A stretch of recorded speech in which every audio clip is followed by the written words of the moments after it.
Pilot Rohit Reddy BRS ను వీడే ప్రసక్తే లేదు.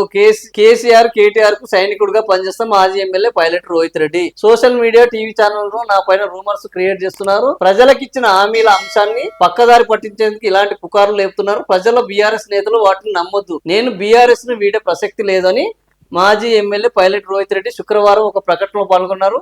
గువ్వల బాలరాజును బీజేపీలోకి పంపినట్లు తానే మిగతా ఎమ్మెల్యేలను పంపిస్తానంటూ కథనాలు వస్తున్నాయని, అవన్నీ తప్పుడు వార్తలేనని, గతంలో 5,000 కోట్ల కాంట్రాక్టులు ఎన్నో ఉన్నత పదవులు ఆశ చూపెట్టారని, ప్రజల కోసం తాను పార్టీ మారలేదని తెలిపారు. గతంలో బీజేపీ తరపున వచ్చిన బార్ని బహిరంగంగా ప్రపంచానికి పట్టించానని, తన కొన ఊపిరి ఉన్నంత వరకు తాండూరు ప్రజల సేవే ముఖ్యమని స్పష్టం చేశారు.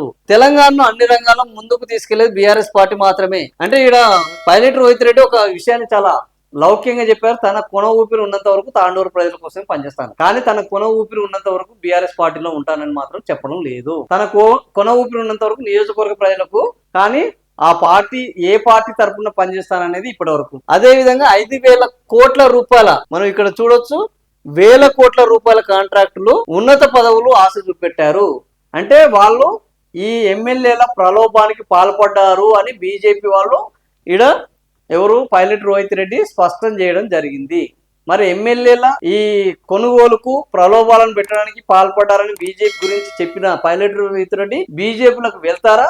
బీజేపీలకు వెళ్తే మాట మారుతుంది. ఎందుకంటే గోలబాలరాజు ఈ మధ్య మన నాయకులను చూస్తే ఏ పార్టీలో ఉంటే ఆ పార్టీ పాడతారు. సో ఆ పార్టీ మారితే వెంటనే ఆ పాట మారుతుంది, మాట మారుతుంది, అది తిరలబడుతుంది.